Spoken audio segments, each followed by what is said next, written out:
حدا بيعرف شو قصة الشاب اللي انمسك في لبنان وكلياتنا سمعنا أصواته؟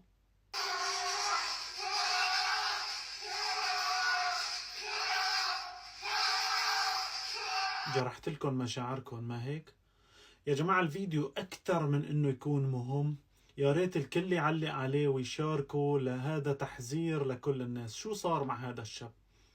هذا الشاب مثله مثل أي شاب حلمه يطلع على أوروبا، حلمه إنه وضع صعب في لبنان بده يتخلص منه ويطلع على أوروبا. كان عم يحضر بث على التيك توك، هذا البث بيحكي له كيف طريقة الخروج من لبنان بطريقة غير شرعية إلى أوروبا. أنتوا عرفتوا كيف عم بحكي، أنا محاول حتى ما ينحظر البث.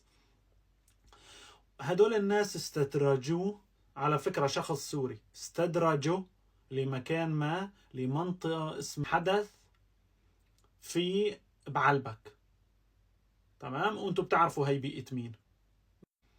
فاستدرجوا لهي النقطة وخطفوه، أخذوه لمنطقة حدودية مع سوريا، وهنيك تم الممارسة هي اللي شفتوها بالفيديو.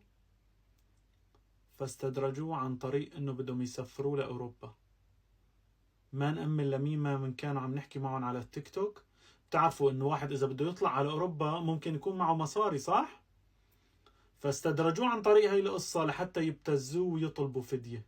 نتمنى منكم مشاركة الفيديو وتحذروا من هي الفيديوهات اللي بتوهمنا انه نحن بدنا نطلع على اوروبا عن طريقة، لانه هدول الناس ممكن تتعرض